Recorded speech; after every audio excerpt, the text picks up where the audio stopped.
నమస్తే. జనసేన పార్టీ ఆవిర్భావ దినోత్సవం. అధికారంలోకి వచ్చిన తర్వాత తొలి ఆవిర్భావ దినోత్సవం.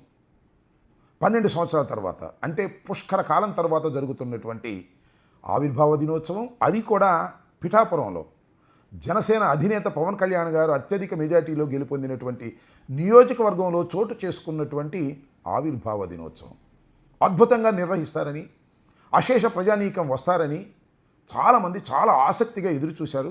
ఏర్పాట్లు కూడా అద్భుతంగా చేశారని విన్నా. ఒక మాటలో చెప్పాలంటే సినిమా బ్యాక్గ్రౌండ్ కలిగినటువంటి రాజకీయ పార్టీ కాబట్టి మరింత జాగ్రత్తలు తీసుకున్నారు. సభ ప్రారంభమయ్యే ముందు సాంస్కృతిక కార్యక్రమాలు కూడా పెద్ద ఎత్తున నిర్వహించారు. అంతా బాగానే ఉంది. చాలామంది జనం వెళ్ళారు ఆయన చూడటానికి, ఆయన సందేశాన్ని వినడానికి. చాలా ఆసక్తిగా జన సైనికులు వెళ్ళారు. దానితో పాటు రాష్ట్రంలో ఉన్నటువంటి వివిధ రాజకీయ పక్షాలు, విశ్లేషకులు, రాజకీయవేత్తలు ఈ సభలో పవన్ కళ్యాణ్ గారు ఏ విధమైన సందేశం ఇస్తారు అని చాలా ఆసక్తిగా ఎదురుచూశారు.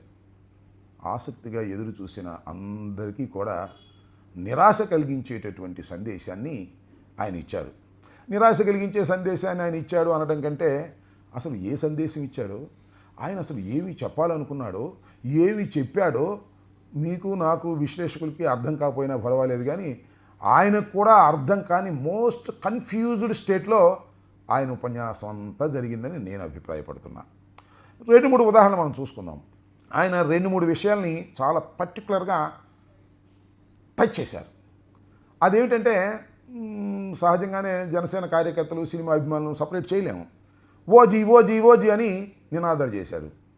ఆయన వారిని జనసేన పార్టీకి వచ్చి సినిమాల గురించి మాట్లాడకూడదు, అలాగే సినిమాలకు వెళ్ళి జనసేన జిందాబాద్ అనకూడదు అని ఒక హితబోధ చేశాడు. హితబోధ చేసిన 2 నిమిషాలకే ఆయనకి మాత్రం వర్తించదు అని చెప్పాడు. ఆయన ఏమంటాడు, తొలి ప్రేమ గురించి మాట్లాడాడు, అక్కడ అబ్బాయి ఇక్కడ అమ్మాయి గురించి మాట్లాడాడు, ఆ తర్వాత మీనా నటించినటువంటి చంటబ్బాయి గురించి మాట్లాడాడు. ఇలా సినిమాల గురించి మాట్లాడుకుంటూ వెళ్ళిపోయాడు. చాలా సినిమాల్ని నేను నటించాను, సక్సెస్ఫుల్గా సినిమా నటుడుగా బయటకు వచ్చాను అనేటువంటి మాటలు చెప్పేటటువంటి ప్రయత్నం చేశాడు. ఏదైతే జన సైనికుల్ని మందలించాడో ఆ మందలింపు మాత్రం నాకు పనికిరాదు అనేది చాలా స్పష్టంగా తొలితే చెప్పేశాడు. మొట్టమొదట ఒక 10-15 నిమిషాలు చాలా కృత్రిమమైనటువంటి ఉపన్యాసం. అసలు ఆ ఉపన్యాసం ఎక్కడో రాసుకొచ్చారో మరి ఏంటో తెలియదు, కానీ చాలా కృత్రిమంగా ఆవేశంగా ఉపన్యసించడానికి ప్రయత్నం చేశాడు. తర్వాత మళ్ళా నార్మాలిటీలోకి వచ్చి యథావిధిగా ఉపన్యసించేటటువంటి ప్రయత్నం చేశారు. ఇక్కడ ఇంకొక ఆసక్తికరమైనటువంటి అంశం ఏమిటంటే ఆయన ఎవరో ఢిల్లీ పత్రికలు, హిందీ పత్రికో ఇంగ్లీష్ పత్రికో ఆయన్ని లెఫ్ట్ నుంచి రైట్కి వెళ్ళారు, రైట్ నుంచి మళ్ళీ సెంటర్కి వచ్చారు అని విమర్శనాత్మకంగా కొన్ని వ్యాసాలు రాశాయన్నారు. ఆ వ్యాసాలన్నీ ఆయనకు ఎవరో పంపించారంట, చదివారంట. దానిలో కొద్దిగా ఆవేశపడిపోయాడు. దానికి సమాధానం చెప్పడం కోసం మాత్రమే ఈ ఆవిర్భావ దినోత్సవ సభను ఉపయోగించుకున్నట్టుగా అర్థమవుతుంది. చాలాసేపు దాని గురించే మాట్లాడాడు. This is the fact also. ఆయన రైట్తో ప్రారంభమయ్యి లెఫ్ట్కి వెళ్ళాడు, లెఫ్ట్ నుంచి ఎక్కడికి వెళ్ళాడు అర్థం కావట్లేదు. ఆయనకు కూడా ఆ డౌట్ ఉంది. ఆ పత్రికలో రాసినటువంటి అంశాలు ప్రజలు, విశ్లేషకులు, అయ్యా నువ్వు కమ్యూనిస్టు థియరీతో ప్రారంభమయ్యి సనాతన ధర్మం దాకా వెళ్ళిపోయావు, అసలు ఏమిటి మార్పు, ఇలా అవకాశవాదంగా ఎందుకు వెళుతున్నావు అనేటువంటి వ్యాఖ్యలు ఆయనకు చెవులకు చేరి నిజంగానే అవి నిజమేమో అనేటువంటి ఉద్దేశం ఆయన అంతర్మదనంలో కూడా ఉన్నాడు.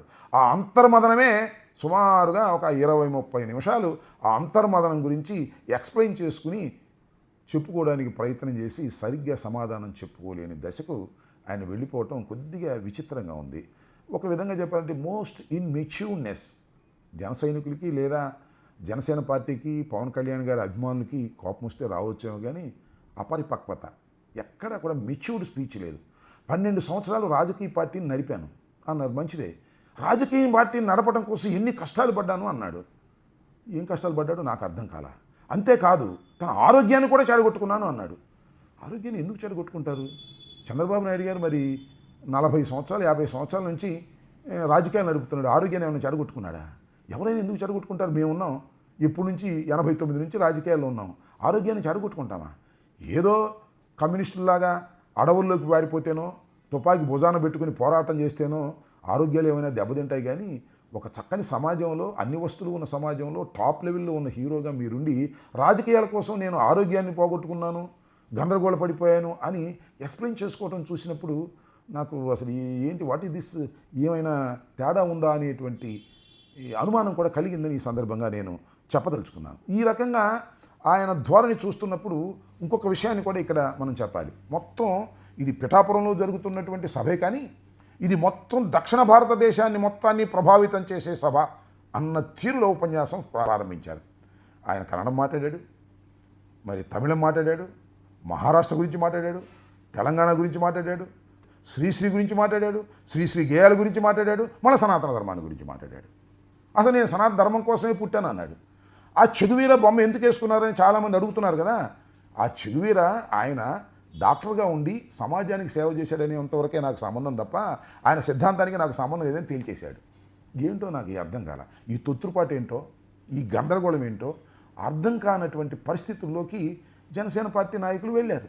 జనరల్గా ఏమనుకుంటారు ఎవరైనా, జనసేన పార్టీ అధికారంలోకి వచ్చింది, 21 సీట్లు గెలుచుకుంది, ఈ రాష్ట్రానికి ఉప ముఖ్యమంత్రిగా ఉన్నాడు, ఒక ప్రధానమైన శాఖ చేస్తున్నాడు, వాళ్ళు ఇచ్చినటువంటి వాగ్దానాలు ఉన్నాయి, ఆ ఇచ్చిన వాగ్దానాలన్నీ కూడా నెరవేరుస్తాము అని మాట్లాడలేకపోయాడే, మంచి స్వరాన్ని ఇవ్వలేకపోయాడే, కాన్ఫిడెన్స్ ఇవ్వలేకపోయాడే. జన సైనికులు కాన్ఫిడెన్స్ ఇచ్చారా? అది కూడా లేదు. ఏమంటాడు, మన పార్టీ ఉంటుంది, మళ్ళా 21 కాకపోతే 31 అనే పద్ధతిలోనే ఉంది తప్ప మళ్ళా తిరిగి ఈ రాష్ట్రంలో ఒక బలీయమైనటువంటి శక్తిగా మేము ఏర్పడతాము అనేటువంటి మాట ఎక్కడ మాట్లాడితే చంద్రబాబుకి ఎక్కడ బాధ కలిగిద్దు అనేటువంటి ఉద్దేశం ఆయన మనసులో ఉన్నట్టుగా ప్రస్ఫుటంగా అర్థమవుతున్నటువంటి అంశాలు. అంతేకాదు ఇంకా ఇంకొక మాట మాట్లాడారు, 100% స్ట్రైక్ రేట్. ఇది చాలాసార్లు చెప్తున్నారు ఆయనకు 100% స్ట్రైక్ రేటు అని. పదే 100% స్ట్రైక్ రేట్, 100% స్ట్రైక్ రేట్ అంటే నేను అడుగుతున్నా, ఏంటి మీ 100% స్ట్రైక్ రేటు? నిలబడి 21 మీరు గెలిచారు, 175 21 ఎందుకు నిలబడ్డారు? 175 నిలబడి 100% స్ట్రైక్ రేట్ అయితే బాగుంటుంది, కానీ 3 పార్టీలు కలుపుకొని మీరు గెలి, అసలు what is your percentage in the state? మీకు ఎన్ని ఓట్లు పర్సంటేజ్ వస్తుంది ఈ రాష్ట్రంలో జన సైనికులు జనసేన పార్టీకి? అది వదిలేసి ఇది పెద్ద వాపును చూసి మాది 100% స్ట్రైక్ రేట్, మేము 21 సీట్లు గెలుచుకున్నాం, 2 పార్లమెంట్ సీట్లు గెలుచుకున్నాం, ప్రపంచం అంతా మా వైపు చూసింది అని మీకు డబ్బా కొట్టుకునేటటువంటి ఒక ఇన్మెచ్యూర్డ్ స్టేట్మెంట్స్ మాత్రమే కనిపించాయి తప్ప ఒక సందేశాన్ని ఇచ్చేటటువంటి ప్రయత్నం చేయటంలో పూర్తిగా పవన్ కళ్యాణ్ గారు విఫలమైపోయారు. 12 సంవత్సరాలు రాజకీయాలు నడిపి శాసనసభకు తొలిసారిగా వెళ్ళి ఒక ప్రముఖమైన శాఖను నిర్వహిస్తూ ఉప ముఖ్యమంత్రిగా ఈ రాష్ట్రంలో పేరు ప్రఖ్యాతులు సంపాదించాలని ప్రయత్నం చేస్తున్నటువంటి పవన్ కళ్యాణ్ గారు ఇంత బలహీనంగా, ఇంత పేలవంగా అంత పెద్ద సభలో ఉపన్యసిస్తారని బహుశా నేనే కాదు జనసేన కార్యకర్తలు కూడా అనుకుని ఉండరని నేను భావిస్తూ ఉన్నాను. అయితే అంతకుముందు మాట్లాడినటువంటి పెద్దలు చాలా మాట్లాడారు. అయితే ఇంకొక విషయాన్ని ఇక్కడ చూడాలి. మా పార్టీ నుంచి ఎవరైతే వెళ్ళిపోయారో, ఎన్నికల ముందు ఎవరు వెళ్ళిపోయారో, ఎన్నికల తర్వాత వెళ్ళిపోయారు, ఒకళ్ళిద్దరు మాత్రం ఆ డయాస్ని అవాకులు చవాకులు జగన్మోహన్ రెడ్డి గారి మీద పేరడానికి మాత్రం బ్రహ్మాండంగా ఉపయోగించుకున్నారు. ఒక ఆయన అన్నాడు, నాకు అర్థం కాల, జగన్మోహన్ రెడ్డి గారి వల్ల నేను నష్టపోయాను, నా ఆస్తులు అమ్ముకున్నాను, నాకు మరి నేను జగన్మోహన్ రెడ్డి గారి వెంట ఉన్నాను, రాజశేఖర రెడ్డి గారి వెంట ఉన్నాను, ఆయనకన్నా ముందు నుంచి ఉన్నాను, మరి నాకు అర్థం కాల. సాయిరెడ్డి గారు ఈయన ఈ రాష్ట్రంలో మా ఆస్తులన్నీ పోగొట్టుకున్నాం, మాకు అన్యాయం జరిగిందంటే ఇంకా న్యాయం జరిగింది ఎవరికో నాకు అర్థం కాల. అంటే పార్టీ నుంచి వెళ్ళిపోగానే మీరు పార్టీని ఇష్టం వచ్చినట్టుగా మాట్లాడేటటువంటి పద్ధతి ఉందే, అది చాలా ప్రమాదకరమైంది.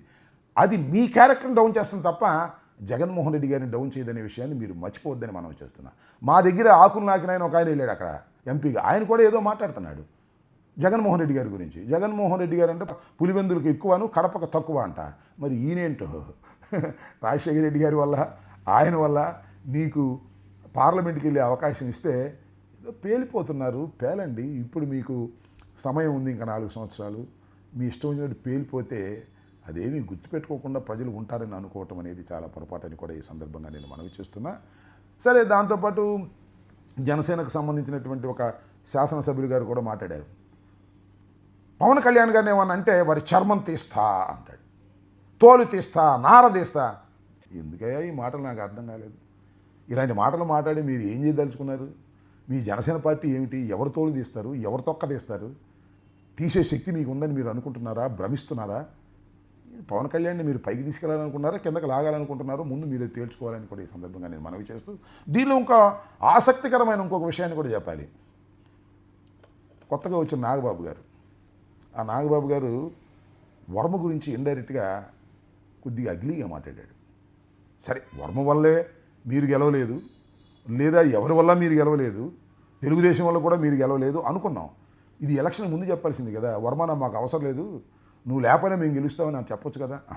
ఎన్నికల వరకే మాత్రం వర్మను బాగానే ఉపయోగించుకున్నారు. వర్మ వల్ల గెలవలేదు, ఎవడి వల్ల గెలవలేదు, మా తమ్ముడు సొంత వల్లే గెలిచాడు. ఓకే, అది మీ అభిప్రాయం కావచ్చు. కానీ రాజకీయాల్లో మీకు సీటు త్యాగం చేసి వెళ్ళిపోయినటువంటి ఒక వ్యక్తి గురించి అంత అగ్లీగా, అవమానకరంగా మీరు మాట్లాడటం సభ్యత, సంస్కారం కాదనే విషయం నాగబాబు గారు తెలుసుకోవాలి. ఇక నాగబాబు గారు ఇంకో మాట అన్నాడు అంతకుముందే, ఆయనకి మాత్రం వర్తించదు. అధికారంలో ఉన్నప్పుడు మనం ఒళ్ళు దగ్గర పెట్టుకు మాట్లాడాలని చెబుతూనే వర్మని గెల్లాడు. అధికారం వచ్చిన తర్వాత మనం ఒళ్ళు దగ్గర పెట్టుకొని చాలా కేర్ఫుల్గా ఉండాలి. అలా ఒళ్ళు దగ్గర పెట్టుకోకుండా నోటికి వచ్చినట్లు మాట్లాడితే ఏం జరుగుతుందో మనందరం కళ్ళారా చూస్తున్నాం. ఇవాళ ఆయనకి మాత్రం వర్తించు, అన్నదమ్ములిద్దరికీ మాత్రం వారు చెప్పే సూక్తులు వర్తించు, ముందు వారికి మాత్రమే వర్తిస్తాయనేటువంటి పద్ధతుల్లో ఈ జనసేన ఆవిర్భావ దినోత్సవ సభ జరిగిందనే విషయం నేను ఇక్కడ మీకు చెప్పదలుచుకున్నా. చాలా ఆసక్తికరమైన విషయాలు 5-6 జరిగినా దానిలో పెద్దగా చెప్పుకోదగిన ఒక పటిష్టమైనటువంటి సందేశాన్ని జనసేన రాజకీయ పార్టీ ఇవ్వలేకపోవటం చాలా దురదృష్టకరం. మళ్ళీ పవన్ కళ్యాణ్ గారు ఇంకో మాట అన్నారండు, దేశం కోసం ప్రాణాలు ఇస్తా అన్నారు. మళ్ళీ ఇది మామూలు డైలాగే. అసలు ప్రాణాలు ఇవ్వాల్సిన అవసరం ఎందుకు వస్తుంది నాకు అర్థం కాల. దేశం కోసం అయితే ప్రాణాలు ఇస్తాడు, కానీ ఎమ్మెల్సీ వస్తే మాత్రం వాళ్ళ అన్నకే ఇస్తాడు. ఇది ఆయన నేచర్ అని నేను ఈ సందర్భంగా చెప్పదలుచుకున్నాను. మొత్తం మీద టోటల్గా పిఠాపురంలో జరిగినటువంటి జనసేన ఆవిర్భావ సభ, ఆయన ఇండైరెక్ట్గా సౌత్ మొత్తానికి నేను లీడర్ని, భారతీయ జనతా పార్టీకి కాపు కాయటం కోసం సౌత్ మొత్తాన్ని కాపాడాలనేటువంటి ప్రయత్నంలో నేను నిమగ్నమై ఉన్నాను అని సౌత్ మొత్తానికి కూడా ఒక రిప్రజెంటేటివ్ లాగా మాట్లాడేటటువంటి ప్రయత్నం చేశాడు. ఇది చాలా హాస్యాస్పదమైనటువంటి అంశం. ఒక సినిమా యాక్టర్ కాబట్టి మెడ్రాస్ వెళ్ళినా నీ చుట్టూ వస్తారు, కర్ణాటక వెళ్ళినా లేదు మహారాష్ట్ర వెళ్ళినా నీ చుట్టూ చేరతారు, సినిమాలో చూసి ఉంటారు కాబట్టి మీతో ఫోటో దిగుతామండి వస్తామండి. ఇదంతా నిజం అనుకుంటే పొరపాటు. మీకు ఆ శక్తి ఉందని అనుకోమాకండి. మీకు రాష్ట్రంలోనే ఆ శక్తి లేదనే విషయం చాలాసార్లు రుజువైంది. కేవలం తెలుగుదేశం పార్టీతోనూ భారతీయ జనతా పార్టీతోనూ కలిస్తేనే మీకు 21 సీట్లు వచ్చాయని. మీరు సింగిల్గా నిలబడితే 21 సీట్లలో కాదు కదా, ఒక్క సీటు కూడా రాదు. సింగిల్గా నిలబడ్డప్పుడు చూశారు కదా మీరు, కేవలం 1 సీటే వచ్చింది, అది కూడా ఆయన వ్యక్తిగతంగా గెలిచాడని నేను భావించాను ఆ రోజుల్లో. మీరైతే 2 చోట్ల నిలబడి ఓడిపోయారు. That is your stand. ఒరిజినల్గా మీకున్న కెపాసిటీ ఇవందరూ కలవటంతో ఒక పెద్ద వాపు లాంటి బలం వచ్చింది. ఆ వాపు లాంటి బలాన్ని మీరు నిజంగానే బలం అనుకుని భ్రమించి విర్రవీగితే గుణపాఠం తప్పనిసరిగా చెప్తారనే విషయాన్ని, ప్రజలు చెప్తారనే విషయాన్ని మరొకసారి మీకు గుర్తు చేస్తూ, టోటల్గా పిఠాపురంలో జరిగినటువంటి ఏ రకమైన హామీని, భవిష్యత్తుని జనసేన కార్యకర్తలకు ఇచ్చేటటువంటి సందేశం లేనటువంటి సభ. అదే జగన్మోహన్ రెడ్డి గారు అధికారంలో ఉంటే 4 కేకలు, అరుపులు వేసి ఏదో గందరగోళం చేసే అవకాశం ఉంది. ఇవాళ మీరు బాధ్యతలో ఉన్నారు, బాధ్యతారాహిత్యంగా మాట్లాడారనేది నా అభిప్రాయం. సరే, జనసేన కార్యకర్తలకి పవన్ కళ్యాణ్ గారికి ఇన్మెచ్యూర్నెస్ ఉందని, అపరిపక్వంగా మాట్లాడారని అంటే మీకు కోపం రావచ్చేమో, కానీ కొద్దిగా ఆలోచించండి. చాలామంది జన సైనికులు, కాపు సోదరులు, వారికి ఒక కోరిక ఉంది. ఆ కోరిక ఏంటంటే ఈ రాష్ట్రంలో కాపులు ముఖ్యమంత్రి కావాలని. ఆ కోరిక ఏదో పవన్ కళ్యాణ్ తీరుస్తాడని ఆశపడుతున్నారు. ఆ కోరిక తీర్చడానికి పవన్ కళ్యాణ్కి శక్తి లేదనే విషయం మీరు కొద్దిగా గమనిస్తూ పోండి. తర్వాత కథ చివరిలో మీకే పూర్తిగా అర్థమవుతుందని కూడా ఈ సందర్భంగా నేను తెలియపరుస్తూ మీ దగ్గర సెలవు తీసుకుంటున్నాను. ధన్యవాదాలు.